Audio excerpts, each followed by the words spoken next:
디모데후서 2장 14절입니다. 14절부터 마지막 절까지입니다.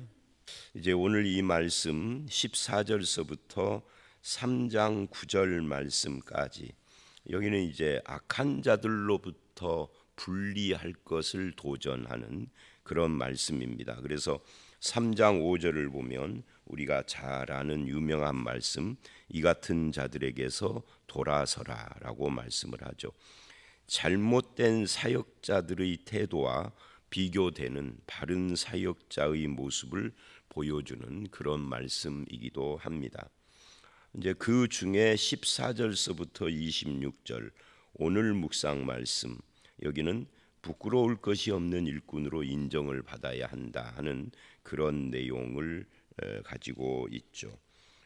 그리고 이제 3장으로 가면은 말세의 고통하는 때의 일꾼은 어떻게 살 것인가, 일꾼이 사는 이 세상에 대한 이야기를 해요. 그래서 이 큰 문단은 크게 두 문단으로 나눠져요. 14절로 26절, 3장 1절로 9절 이렇게 나눠지는데, 오늘은 그 중에 첫 번째 문단입니다.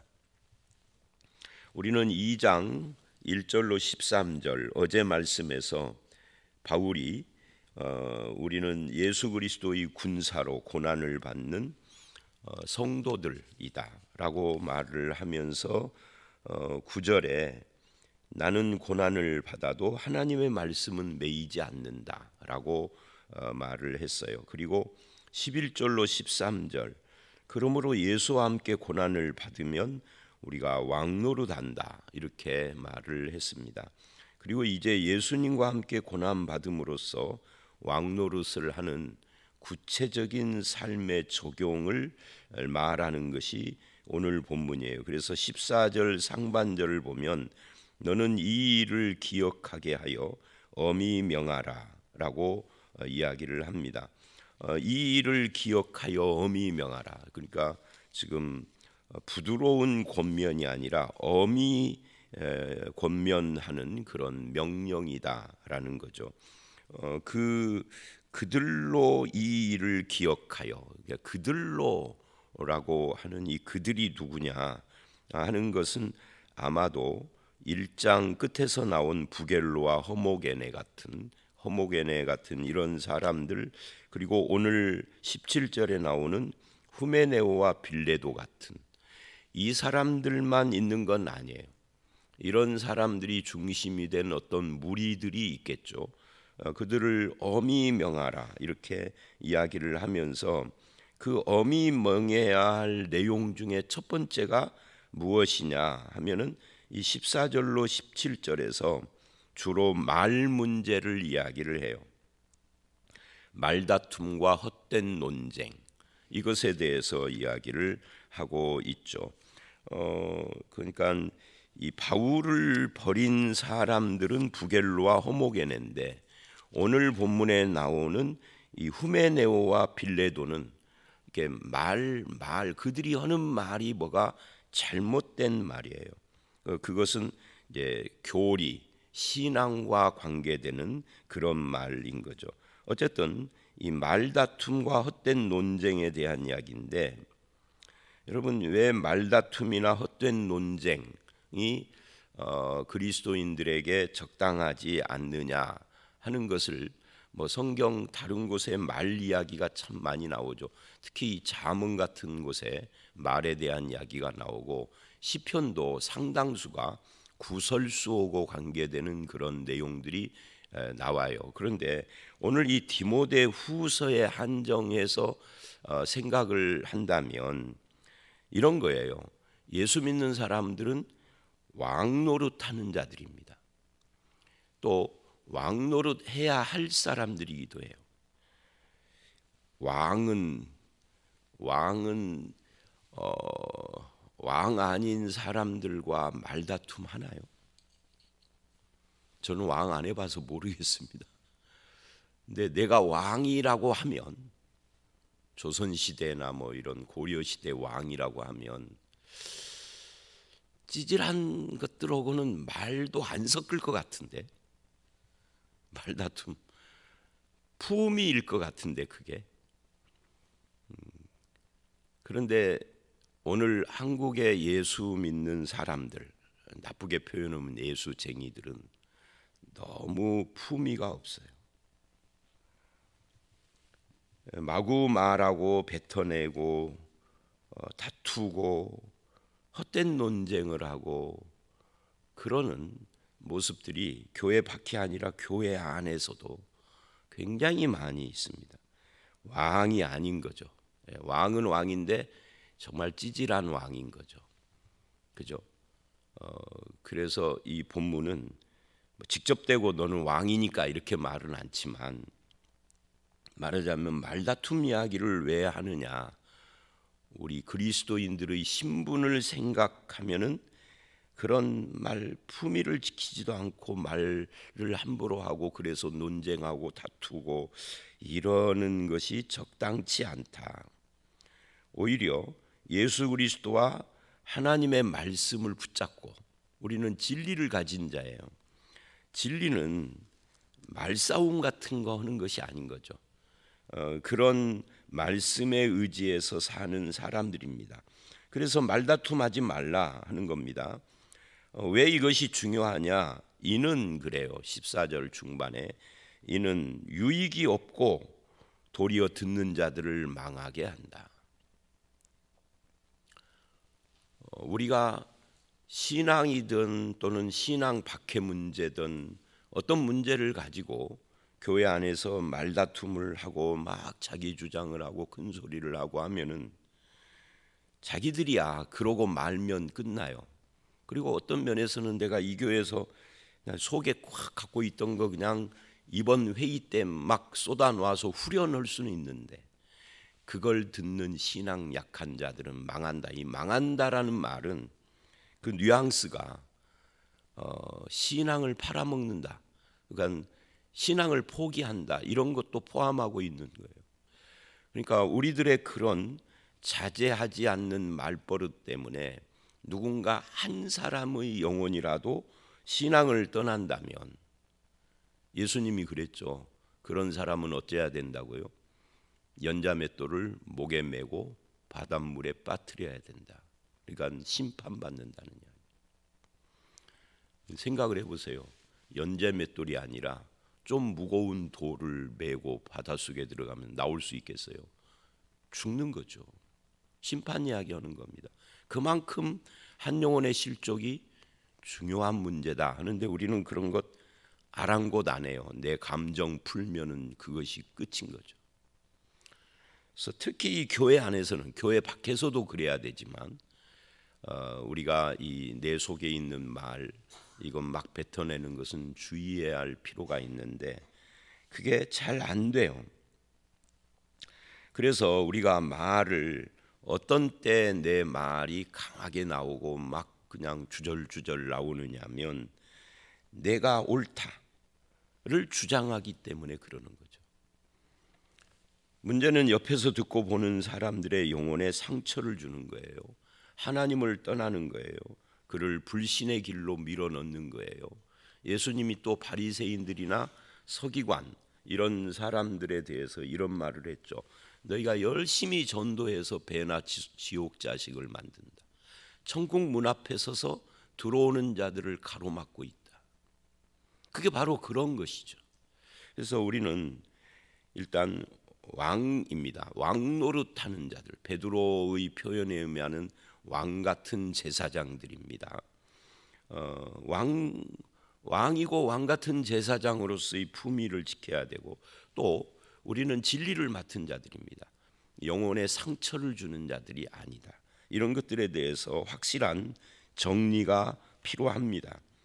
제가 이 디모데후서를 하면서 벌써 한 서너 번째 이런 표현을 하는데, 자의식, 내가 누구냐 하는 이 자의식을 확실히 해야 할 필요가 있습니다.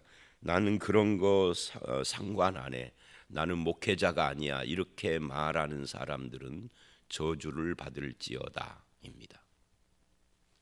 그렇지 않아요. 목회자와 성도가 구분되지 않습니다. 모든 예수 믿는 사람들은 다 똑같습니다. 말다툼, 이거는 단순한 내 주장, 내가 옳다, 내가 여기서 밀리면 내 명예가 실추되고 이런 것이 아니라 이 말다툼은 영혼 구원의 문제다 하는 것이 이 14절의 이야기예요. 그리고 이제 16절을 보면 뭐라고 하느냐면 망령되고 헛된 말을 버리라. 그들은 경건하지 아니하며 점점 나아가나니. 여기서도 말과 관계되는 이야기를 해요. 하나님도 무시하고 막말을 하고 의미도 없는 헛된 말을 일삼는 것. 왜 이것이 중요하냐? 이런 말이 습관화가 되면 점점 뭐를 한다는 거예요? 점점 나아가나니. 점점 경건하지 않은 쪽으로 나가게 된다.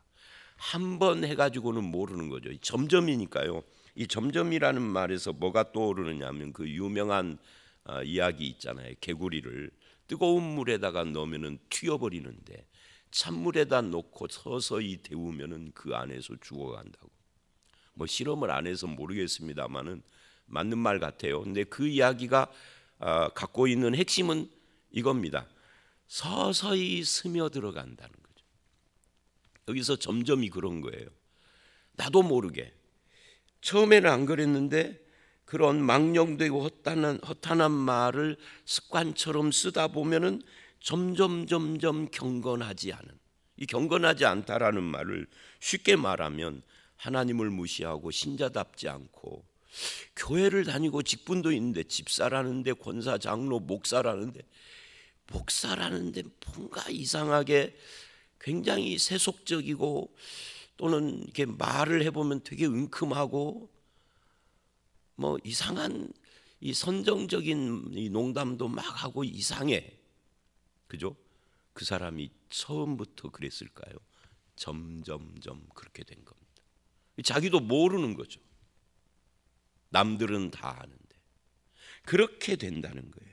망령되고 허탄한 말을 일삼다 보면은 하나님을 무시하는 정신이 그를 지배하게 되는 겁니다. 거기서 말이 나오고 행동이 나오고 물들어가게 되는 겁니다. 겉으로는 믿는 자인데 말을 좀 해보고 좀 함께 조금 다녀보면은 이게 좀 이상한 거예요. 이게 목사야, 장로야, 집사야, 이게 도대체 목사는 목사 같고 집사는 잡사 같고 장로는 뭐라고 해야 되나?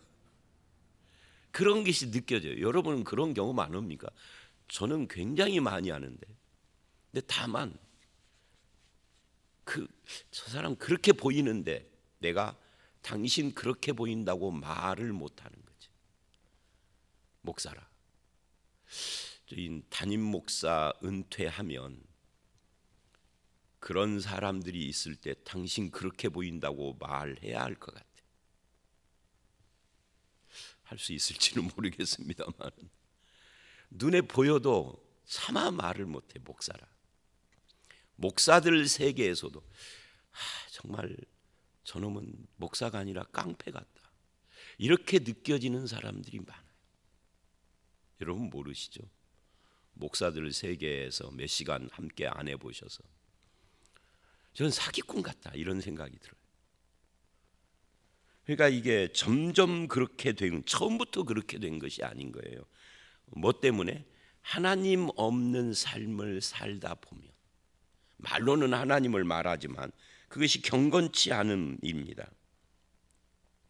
또 15절과 17절부터 먼저 봐야죠. 17절을 보면 저들의 말에 대해서 이야기를 해요. 평가를 하는 겁니다. 저들이 하는 말은 마치 뭐와 같다? 악성종양 같다. 여러분이 악성종양이 뭐예요? 암이죠. 암. 말이 암 같다는 거예요. 그래서 뭐를 해요? 사람과 교회 공동체를 썩어가게 한다. 그 중에 누가 있어요? 후메네오와 빌레도가 있다. 그러니까 이게 지금 바울이 없는 이야기가 아니라 에베소 교회에 있는 이야기들을 지금 하는 겁니다. 바울은 대단한 사람이에요.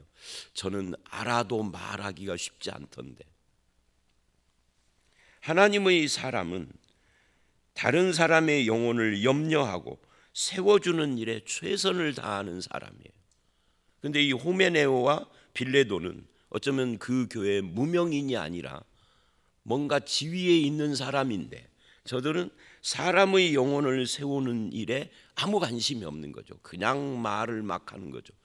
근데 그들의 말이 그냥 단순한 앞에서 말한 헛된 그런 망령된 말만 하는 것이 아니라 굉장히 신학적인 이야기가 있다 하는 것을 18절에서는 이야기를 합니다. 부활과 관계되는. 그래서 15절을 일부러 건너뛰었어요. 제가 15절과 18절 19절 여기에 보면은 이 사람들이 왜 함부로 그런 말을 해서 영혼에 상처를 주는가 하고 봤더니 15절에 이래요. 너는 진리의 말씀을 옳게 분별하며 부끄러울 것이 없는 일꾼으로 인정된 자로 하나님 앞에 드리기를 힘써라. 자기를 드리기를. 여기서 그들의 말과 진리하고 관계가 됐다라고 하는 것을 암시하고 있죠. 그런데 너는 그러지 말라. 너는 진리의 말씀을 옳게 분별하여서 하나님 앞에 드려라.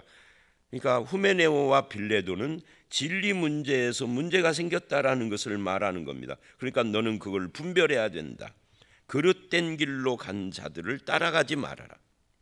그리고는 18절에 또 진리를 말을 해요. 진리에 관하여는 그들이 그릇되었도다.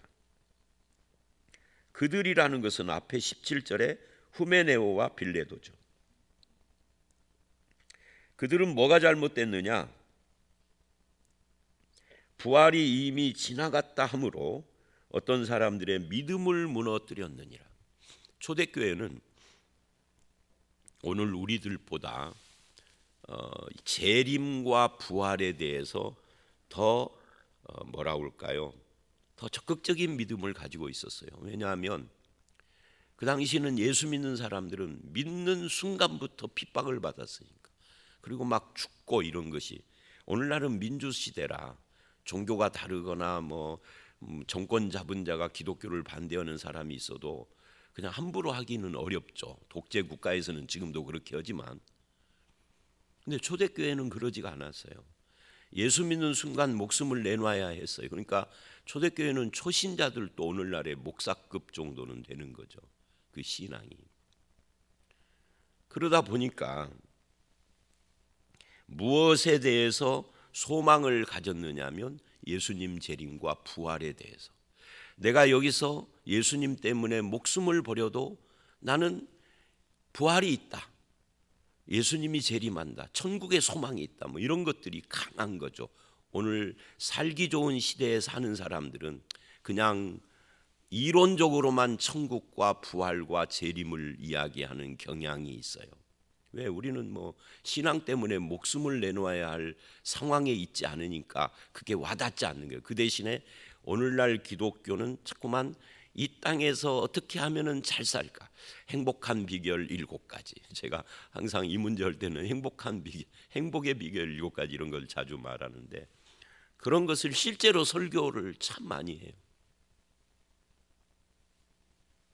성공의 비결 뭐 이런 것들. 그러니까 이게 잘 사는 시대의 사람들이 이 신앙이 좀 세속화된 거죠. 그런 설교 제목 자체가. 그래서 우리가 잃어버린 거예요. 부활에 대해서, 재림과 천국에 대해서. 천국 있으면 좋고 이런 식인 거죠. 예수 믿는 사람이니까 안 믿지는 않지만 딱히 큰 소망을 가지고 막 거기에 매달리지는 않는. 우리나라도 일제시대 그리고 6.25, 60년대 막 못 먹고 막 굶어 죽던 그런 시대에는 재림신앙이 강했어요. 천국신앙, 재림신앙. 우리나라도. 그러다가 80년대를 지나고 90년대 점점점 경제가 올라가면서 재림 이야기하는 사람들이 별로 인기가 없어지기 시작을 했죠. 왜? 먹고 살만하다는 거죠. 물론 재림이나 천국을 강하게 강조하다 보니까 또 그것과 관계되는 이단들이 또 좀 많이 나왔습니다만은 하여튼 이건 뭐든지 다 균형이 필요해요.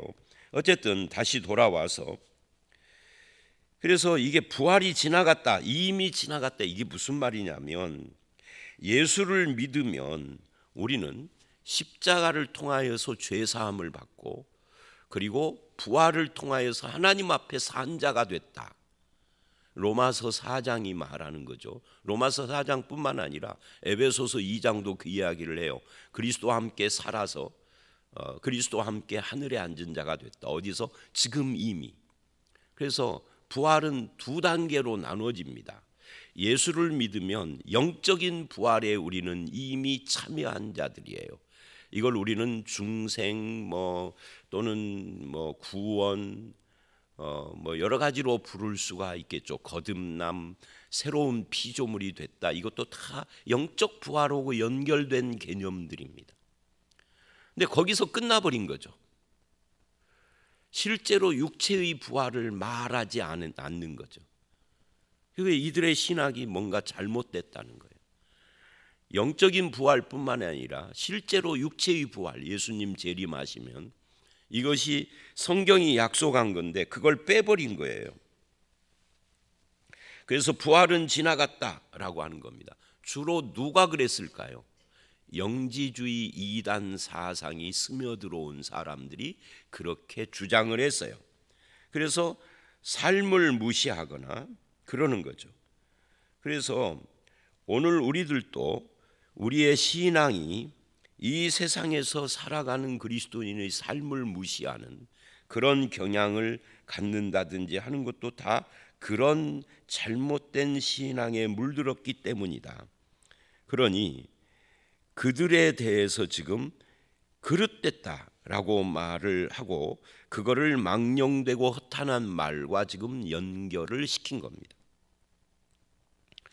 그러나 진리 위에 선 사람은 19절을 보니까 그러나 하나님의 견고한 터는 섰으니, 하나님의 견고한 터가 뭐예요? 이게 진리입니다. 복음입니다.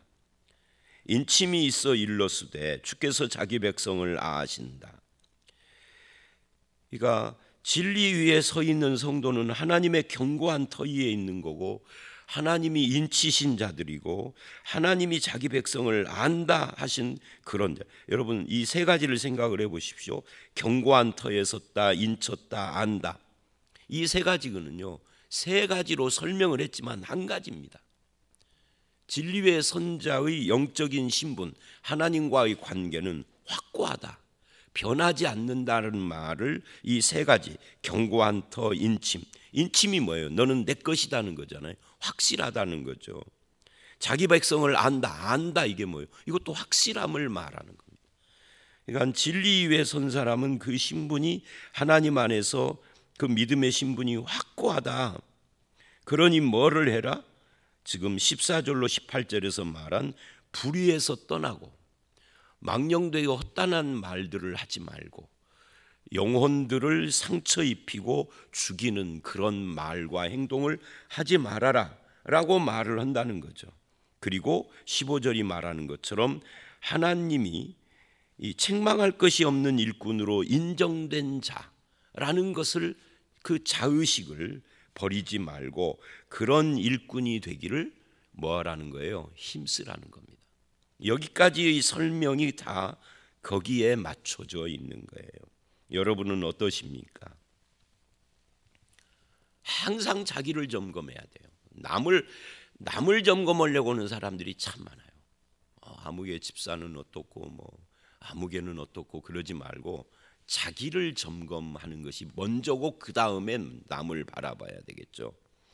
자, 그 다음 20절 21절은 지금까지 한 이야기를 하나의 비유로 표현을 합니다. 그 비유가 유명하죠. 큰 집에, 이 큰 집이라는 것은 하나님 나라나 교회를 이야기를 하는 겁니다. 이 큰 집에는 금그릇도 있고 은그릇도 있고 나무 질그릇도 있고, 그래서 귀하게 쓰는 것도 있고 천하게 쓰는 것도 있다. 여러분, 어떤 그릇을 귀하게 쓰고 어떤 그릇을 천하게 쓸까요? 귀하게 쓰는 것은 금그릇이고 은그릇이고 천하게 쓰는 것은 나무 그릇이고 질그릇이다 라고 이 성경은 말하지 않습니다. 그럼 뭐가 귀한 건가요? 이런 거죠. 금 그릇에도 오물을 담고 있으면 천한 것이고, 질 그릇이라도 보석을 담고 있으면 귀한 그릇입니다. 그럼 어떻게 하면은 오물을 담지 않고 보석을 담은 그릇이 될 것이냐? 그게 21절이에요. 그러므로 그러죠. 귀하고 천한 그릇으로 나누어지는데, 그러므로 누구든지 이런 것에서, 이런 것이 뭐예요? 지금까지 이야기한 그것들, 14절서부터 19절까지 말한 그런 것에서 자기를 깨끗게 하면 귀히 쓰는 그릇이 된다. 그러니까 이 그릇의 재질을 말하는 것이 아니라 그 속에 뭐를 담았느냐를 말한다는 거예요. 왜냐하면 바울은 고린도후서 4장에서 어차피 우리 믿는 사람들은 다, 믿는 사람들뿐만 아니라 인간은, 피조물은 다 질그릇이라 했거든요. 그런데 어떤 사람은 그 질그릇 속에 보배를 담고 있고, 그 보배가 뭐예요? 예수 그리스도, 하나님의 영광을 아는. 어떤 사람은 그 보배가 없고, 보배가 없는 사람은 불신자를 말하는 거예요. 보배가 있다라는 것은 믿는 사람은 다 진정으로 믿는 사람, 가짜로 믿는 사람 빼놓고 다 그 속에 보배를 담고 있어요. 그래서 내가 질그릇이라는 것 때문에 내가 주눅이 들지 않아요. 오히려 질그릇이 깨지는 고난이 올 때 오히려 내 속에 있는 보배가 나타나요.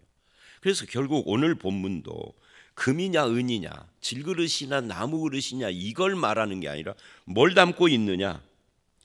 여기서는 자기를 깨끗게 하면 결국은 내가 어떤 사람이 될 것이냐는 이야기를 하고 있는 겁니다. 14절로 19절까지 말했던 것을 이 비유에다가 집어넣은 거죠. 그래서 귀히 쓰는 그릇이 되어 거룩하고 주인이 쓰심에 합당하며 모든 선한 일에 준비함이 되리라. 이건 설명을 안 해도 되겠죠.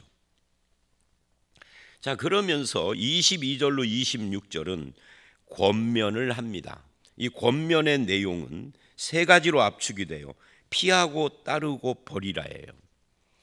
거기 보니까 22절, 너는 또한 너는 청년의 정욕을 피하고. 이 정욕이라는 것은 욕심입니다.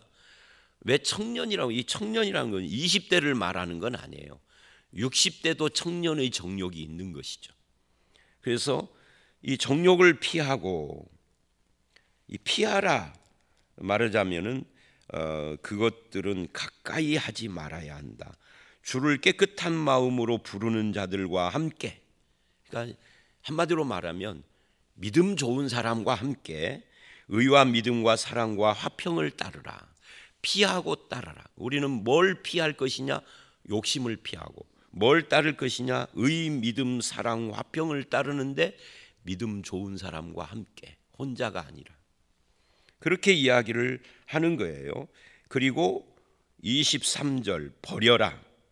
뭘 버려요? 어리석고 무식한 변론. 이게 이제 앞에서 말하자면 망령되고 허탄한 말하고 관계가 되는 거죠. 왕은 이런 거예요. 이제 우리나라는 좀 왕이라 해도 조금 급이 낮은 왕이었어요.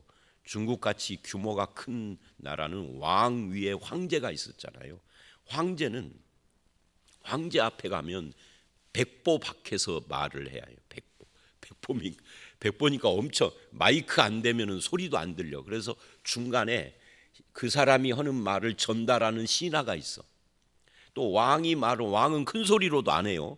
작은 소리로 하면 옆에서 신하가 듣고 큰 소리로 대신 말해주고, 이런 왜 암살 이런 위협이 있기 때문에 못 오게 하는 겁니다.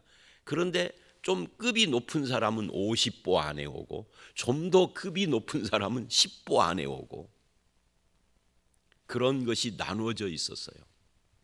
중국 황제들, 우리나라는 그렇지는 않았죠. 그런 황제가 저 백보 밖에 있는 저 이름도 모르는 저거도고 말이나 섞겠어요? 우리는 왕이다, 그 말이에요. 앞에 내가 서론에서 말한 것처럼. 그러니까 왕이면 왕답게 해야 할 일과 버려야 할 것이 있다. 그 중에 버려야 할 것이 어리석고 무식한 변론. 야, 이 백보 밖에 있는 놈하고 뭔 말을 섞냐, 그런 이야기죠. 어리석은 말은 할 것 없다. 이게 참 우리에게 도전이 돼요. 왜? 거기서 다툼이 나니까. 제가 여기서 뭐 밝히기는 좀 그렇습니다만은, 그래서 어쩌냐게 저에게 아주 중요하다기보다는 어떤 좋은 일이 있었어요. 하여튼 이거하고 관계해서 또 궁금하게 만들어 놓는데 그냥 저 혼자 하는 말입니다. 주의 종은 24절 마땅히 다투지 아니하고, 계속 오늘 이제 말과 관계되는 이야기죠. 뭐 설명 않겠습니다. 모든 사람에게 온유하며 가르치기를 잘하고 참고 온유함으로 훈계하고, 혹 하나님이 그들에게 회개함을 주사 진리를 알게 하실까 하며. 그러니까 이 모든 것을 왜 이렇게 해야 되느냐, 그 사람 영혼을 혹시라도 구원받게 할까, 그들로 깨어 마귀의 올무에서 벗어나 하나님께 사로잡힌 바 되어 그 뜻을 따르게 할까. 이것도 구원과 관계돼. 그래서 우리가 말을 잘해야 된다 하는 것은 다 구원과 관계해서 이 말을 하는 겁니다. 이제 말씀을 마칩니다. 저와 여러분, 한마디로 말하면 부끄러울 것이 없는 일꾼으로 하나님 앞에 서서 하나님께 칭찬 듣고 사람의 영혼에는 힘이 되는 그런 말과 그런 삶을 살아가는 저와 여러분들이 다 되시기를 주의 이름으로 축원합니다. 함께 기도하겠습니다. 하나님 아버지, 우리가 부끄러울 것이 없는, 책망할 것이 없는 일꾼으로 인정된 자로 자기를 하나님 앞에 드리기를 힘쓰라고 하는데, 이를 위하여서 우리의 말을 점검하게 하시고 망령되고 헛단한 말에 빠지지 않게 하시고 악성 종양 같은 그런 다툼에도 빠지지 않도록 주님 인도하여 주시옵소서. 큰 집에 금, 은, 질그릇, 나무 그릇이 있는데, 그러나 그런 재질이 아니라 무엇을 담느냐에 따라서 귀하게도 천하게도 쓰신다 하였습니다. 우리 속에 담아져 있는 것이 깨끗한 것이 되게 하시고 복음의 영광이 되게 하여 주시옵소서. 청년의 정욕을 피하고 의와 믿음과 사랑과 화평을 따르며 무익한 변론을 버리고 다툼을 일으키는 자가 아니라 오히려 온유한 마음으로 영혼을 섬기는 자가 되게 하여 주시옵소서. 예수님 이름으로 기도드렸사옵나이다. 아멘.